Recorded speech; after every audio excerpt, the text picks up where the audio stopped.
گرامی، قرآن خواہ وہ ہمارے اس دنیا کی روشنائی سے لکھا جائے، دنیا کے کاغذ پر لکھا جائے، دنیا کا کاتب اس کو لکھے، دنیا کا پریس اس کو چھاپے، لیکن پھر بھی قرآن قابل احترام۔ اچھا، ایک قرآن تو یہ ہے، ایک قرآن وہ جس کی آیات حضور کے دوشے مبارک پر ہیں۔ لا الہ الا اللہ محمد رسول اللہ نصر من اللہ، یہ حضور کے دوشے مبارک پر تھا۔ کیا تھا یہ؟ مہر نبوت۔ تو وہ قرآن تو آپ نے لکھا، وہ قرآن جو دوش نبوت پر تھا اس کا کاتب کون ہے؟ اس کا کاتب قلم قدرت ہے، اس کا قلم عرش کا قلم ہے، ہر چیز وہاں نورانی ہے۔ عزیزو، یہ نقل قرآن بھی اس امر کی اجازت نہیں دیتی کہ تم اس کے ساتھ بے احترامی کرو، اور وہ قرآن جو جسد نبوت پر، کاغذ پر نہیں، جسد نبوت پر قلم نور نے لکھا، اگر رسول کسی کو کہے اپنے قدم لے گیا تو اس پر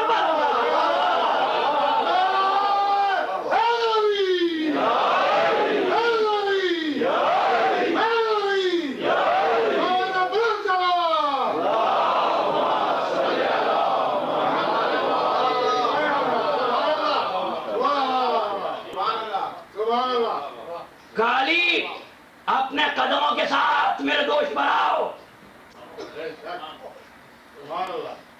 اس سے پہلے کیا ہوا تھا؟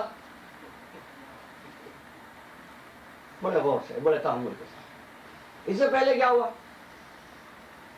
میں تمہارے دوش پر آ جاؤں، لیکن علی بار نبوت نہ اٹھا سکے۔ تاریخ بتاتی ہے کسی موقع پر کسی نے حضور کو اپنے دوش پر اٹھا لیا تھا۔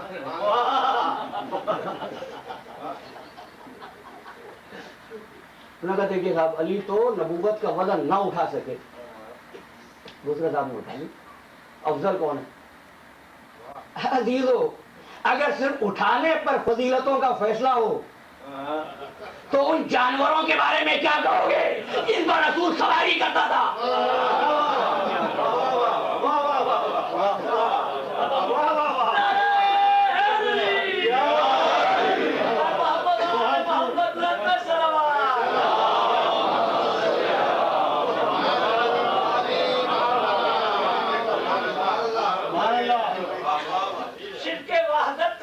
شور مچانے والے، ذکر مظلوم کو بھی کفر بتانے والے، یوں نہ روکے تو کھلے پردے بہت دور تلک ہے، سمجھدار بہت میا کے گھرانے والے، نعرہ حیدری۔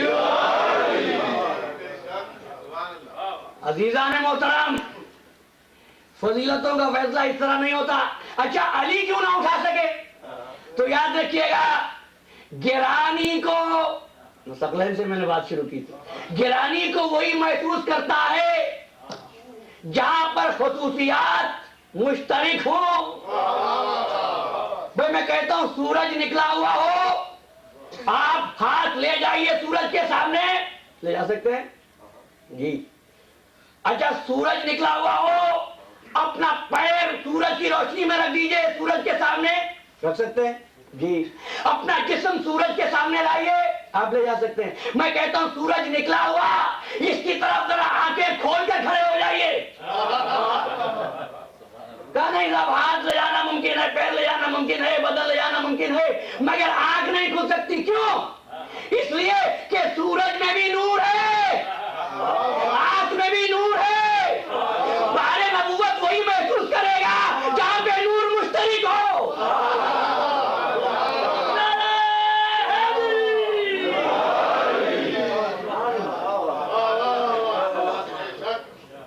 تو حضور نے فرمایا علی کھڑے ہو جاؤ میرے دوش پر۔ علی بلند ہو گئے، علی بلند ہو گئے۔ کیا عبدالعزیز محدود دہلوی کہتے ہیں حضور نے فرمایا یا علی خوشحال تو کہ کار حق میں کنی و خوشحال من کے بارے حق میں کشا۔ علی تو خوش نصیب ہے، کار حق انجام دے رہا ہے، اور میں خوش نصیب ہوں کہ بارے حق اٹھائے ہوئے ہوں۔ جب علی بلند ہوئے تو علی کیسا محسوس کر رہے محسوس کر رہے ہو؟ کہا یا رسول اللہ ایسا کہ اگر چاہوں تو عرش کو چھو لوں، اگر چاہوں تو عرش کو ہاتھ لگا لوں۔ دیکھیے تو مقام علی، قدم کہاں ہے؟ دوش نبی پر، اور ہاتھ کس کو لگانے کی بات کر رہے ہیں؟ عرش الہی پر۔ یہ ہے علی عزیزو، ہمارا معیار امامت یہ ہے۔ امام وہ ہوتا ہے جو ایک وقت میں نبی سے مل رہا ہو، ایک وقت میں خالق سے مل رہا ہو۔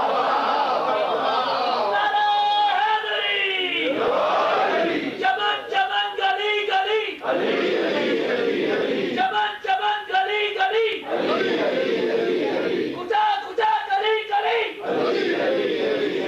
نعرہ حیدری، نوری مولا کائنات بلندر صلوات۔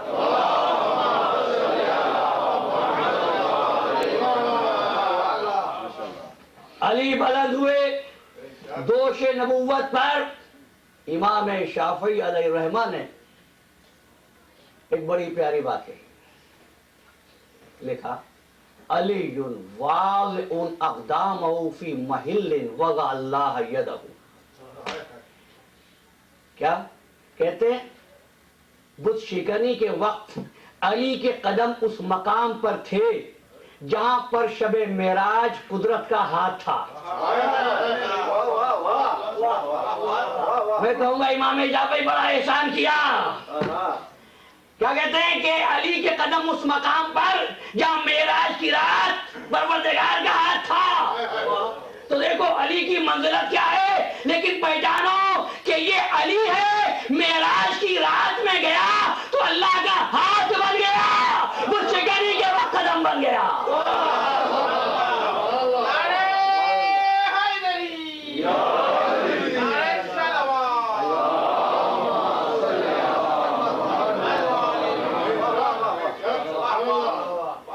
تو اب کتاب حقیقی سمجھ میں آئی۔ کتاب حقیقی کیا ہے؟ توحید حقیقی کیا ہے؟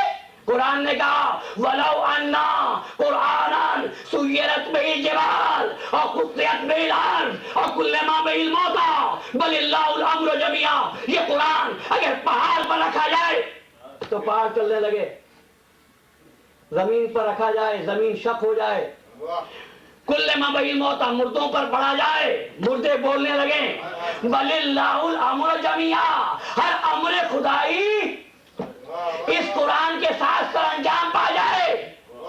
ارے انتقال پر، حادثات پر، اموات پر قرآن مجید پڑھا جاتا ہے، کوئی مردہ زندہ نہیں ہوتا۔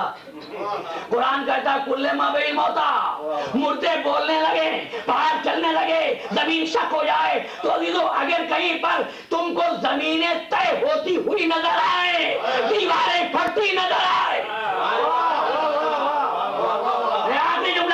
سیرت بہی الجبال، پہاڑ چلنے لگے، موبائلے میں یہی تو کہا تھا نصارہ نے، ایسے چہروں کو دیکھ رہا ہو۔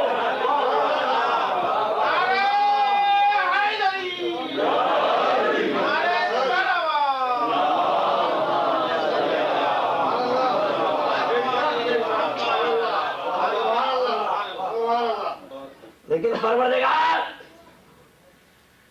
ایسا عظیم المرتبت بندہ تو نے پیدا کیا جہاں پر فطرت کے نظام کی تدریج کام نہیں کرتی۔ فطرت کے نظام کی تدریج کام کیوں نہیں کرتی؟ میری گزشتہ گفتگو بھائی، تدریج وہاں ہوتی ہے جو بنیادی ضرورت نہیں ہوتی، لیکن جو انسانیت کی بنیادی ضرورت ہو وہاں پر سن و سال کی تمیز ہی نہیں ہے۔ یہ نہیں کہ ایک بچہ کہے، جب حضور نے نہیں فرمایا کہ 10 سال کا بچہ ایک وعدہ کر رہا ہے، معلوم نہیں پورا کرے یا نہ کرے، لیکن جب رسول نے سن و سال نہیں دیکھا، جب رسول نے سن و سال نہیں دیکھا اور جب بہت بات ہوئی تو کہا یہ دیکھیے یہ واقعہ تاریخ الخلفاء میں، تاریخ یعقوبی میں، تاریخ بغدادی میں اور فخرالدین رازی نے اس واقعے کو لکھا۔ انہوں نے کہا یہ سب کچھ ظاہر تھا کہ علی انسانیت کی ضرورت ہے، علی امن عالم کی ضمانت ہے، لیکن مشکل یہ تھی کہ علی اس وقت سن و سال میں دوسروں سے چھوٹے تھے. اب کل گفتگو یہیں سے شروع کروں گا. میں کہتا ہوں جس کے بچپن پر رسول نے اعتبار کیا, اللہ نے اعتبار کیا, اور اس کی تو شان ہی یہ ہے. تم قرآن صامت کی بات کرتے ہو, قدرت قرآن ناطق کی بات کرتی ہے. تمہاری نظر میں عیسیٰ کون ہے؟ دودھ پیتا بچہ. مگر مقام کیا ہے کہ گہوارے سے اعلان کرتا ہے انی عبداللہ آتانی الکتاب وجعلنی نبیا. یوں اس منزل پر پہنچنے کے بعد جہاں موت اور پیدائش, بس ایک لفظ کہہ دوں, ایمان کے شیشے پر حرف نہ آئے, بال نہ آئے. جو زندگی اور موت بإذن ربی عطا کرتا ہو, بإذن ربی, اللہ کی اجازت کے ساتھ. کیوں اللہ نے ان کو تفویض کیا ہے؟ یہی وجہ ہے کہ اگر کوئی آ گیا اپنی حاجت لے کر, مشکل لے کر, کیوں؟ اس لیے کہ اللہ کی طرف سے اذن ہے, اللہ کی طرف سے اذن ہے. لوگ لے آئے مقابلے پر کیا کیا, اور مولا کیا فرماتے ہیں, دیکھو پہچانو یہ قرآن جو سامنے آیا یہ قرآن صامت ہے, میں قرآن ناطق ہوں. اور جو قرآن ناطق ہوتا ہے نا عزیزو, اس کا نطق وہ انقلاب پیدا کرتا ہے. نہیں میں نے غلط کہا, اس کا نطق ہی نہیں, اس کی مسکراہٹ ایسا انقلاب پیدا کرتی ہے جو خوش الحانیہ لوگوں کی پیدا نہیں کر سکتے. میں اپنے مدعا تک پہنچا. آج مجھے قرآن ناطق کے ایک ننھے سورے کا تذکرہ کرنا ہے. کون ہے یہ؟ شیر خدا کا پوتا ہے, حسین کا بیٹا. کتنی عمر ہے شہزادے کی؟ 6 ماہ. کربلا کے میدان میں مصیبتوں کا ہنگام ہے. حسین صبح عاشور سے ظہر کے وقت تک لاشیں اٹھا اٹھا کے لاتے رہے, اور جب سب کچھ قربان کر دیا تو اس وقت ایک مرتبہ لشکر شام کے سامنے آئے, اور آ کر میرے مولا نے 3 آوازیں بلند کی ہیں, 3 استغاثے بلند کیے ہیں. استغاثے سننا, حل من ناصر ینصرنا, ہے کوئی بے کس کی مدد کو آنے والا. دوسرا جملہ, حل من مغیث یغیثنا, ہے کوئی مظلوم کی مدد کرنے والا. تیسرا جملہ سنو گے, حسین فرماتے ہیں امام ذابی یذبو حرم رسول اللہ, ہے کوئی حرم رسول کو پناہ دینے والا. حسین کی آواز بلند ہوئی, 3 تبدیلیاں ہوئی. سنو, فرات کے ساحل پر ایک لاشا تڑپا, فرات کے ساحل پر ایک لاشا تڑپا, اور سید سجاد عصا لیے ہوئے خیمے سے نکلے. حسین نے آواز دی, زینب سجاد کو روکو, بیٹا تم خیمے میں جاؤ. اور تیسری بات, خیموں میں بیویوں اور بچوں میں ماتم وبا ہوا. بیویوں سے شبیر کی تنہائی نہ دیکھی گئی, شبیر کی تنہائی نہ دیکھی گئی. حسین ایک مرتبہ خیمے میں آئے, آ کر تسلی دینے لگے, مگر تم ہی بتاؤ کیسے تسلی ہو جن کے سامنے پورا گھر لٹ گیا ہو, اور اب والی کی یہ کہتی ہے. ایسے میں بیویوں کی طرف دیکھتے ہوئے ایک مرتبہ گہوارہ علی اصغر کی طرف دیکھا. جملہ سنا گے, فرمانے لگے یا اختی زینب اوتینی ولد صغیر فاودعہ, لاؤ میرا بچہ مجھ کو دے دو, میں علی اصغر کو آخری مرتبہ پیار کروں. ایک مرتبہ علی اصغر کو گود میں لیا, پیشانی چومنے لگے, خشک ہونٹ چومنے لگے. ام رباب رو رہی ہیں. ام رباب تم کیوں روتی ہو؟ ام رباب ہاتھ جوڑ کے کہتی ہے, سید و سردار, قیامت کے دن آپ کی والدہ کی خدمت میں سب جائیں گے افتخار سے, میرا بچہ کتنا چھوٹا ہے. گھٹنیوں چلنے کے قابل ہوتا. ایسے میں ثانیہ زہرا نے فرمایا ریاض النظرہ کی روایت کہ علی اصغر اتنا پیاسا ہے بھیا اگر تھوڑا سا پانی کا انتظام ہو جاتا تو ایک مرتبہ فرمانے لگے میرا باپ اگر اجازت ہو تو میں تیرے بچے کو پانی پلا لاؤں. دیکھیے اس لفظ اجازت کے مفہوم کو اگر مس انٹرپریٹ نہ کیا جائے لیکن سوچو تو وہ ماں جس نے صبح سے اب تک لاشیں ہی دیکھے لیکن میرا باپ کہتی ہے سید و سردار آپ کا حکم.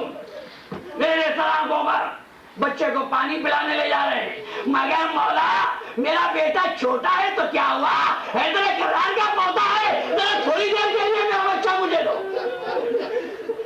ایک مرتبہ گود میں لیا اور تھوڑی دیر میں کچھ ساعتوں میں واپس لائی بیوی.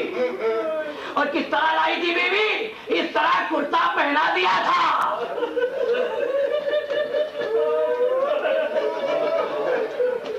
کمر میں پٹکا باندھ دیا تھا اور کہا والی میرا بیٹا چھوٹا ہے تو کیا ہوا حیدر کرار کا پوتا ہے لے جاؤ میرے بیٹے کو. جب حسین علی اصغر کو لے جانے لگے ذاکرین کہتے ہیں میرا باپ نے کہا سید و سردار ایک بات یاد آ گئی علی اصغر کو مجھے دیجیے. ایک مرتبہ گود میں لیا اور کان میں کچھ کہا ماں بھی رونے لگی بچہ بھی رونے لگا. ذاکرین کہتے ہیں میرا باپ نے کہا تھا بیٹے جب دادی کی خدمت پہ جانا تو میرا سلام کہنا اور دیکھنا کوثر پہ پہنچ کے اپنے بابا سے پہلے پانی نہ پینا اور بیٹے جب تیر لگے تو رونا نہیں ہنس دینا.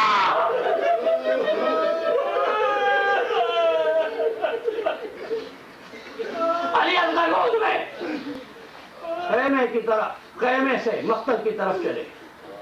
دھوپ شدت کی تھی. حسین نے ابا کا سایہ کر لیا. فوج میں کہ بے گویاں ہونے لگی شاید حسین قرآن اٹھا لائے ہیں لیکن جب قریب آئے ابا کا دامن ہٹایا تو لوگوں نے دیکھا قرآن صامت تو نہ تھا قرآن ناطق کا ننھا سا سورہ تھا. فرمانے لگے یا قوم قد قتلتم شیعتی واہل بیتی. اے لوگوں تم نے میرے چاہنے والوں کو میرے اہل بیت کو تکلیفیں پہنچائی میرے دوستوں کو قتل کیا. یہ بچہ بہت چھوٹا ہے تم میں سے لوگ صاحب اولاد بھی ہوں گے ہو سکے تو قطرہ پانی کا میرے لال کو ملا. کیسا دشوار مرحلہ ہے کیسا دشوار مرحلہ ہے عزیزانو ایک کریم کا لئیم سے سوال کرنا. ایک کریم کا لئیم سے سوال کرنا. پانی نہ ملا فرمانے لگے اصغر بیٹا تم بھی تو حجت خدا کے پسر ہو ذرا اپنی خشک زبان ہونٹوں پر پھیرو. علی اصغر نے اپنی زبان پھیری. عزیزانو مجھے معاف کر دینا اگر نہ پڑھ سکوں. جب زبان ہونٹوں پر پھیری تو فوج کا سپاہی منہ پھیر کے رونے لگا. عمر سعد نے کہا ارملا اتنا کلام حسین کا کلام قطع کر دے. ارملا نے تیر کو کمان پہ ٹرایا.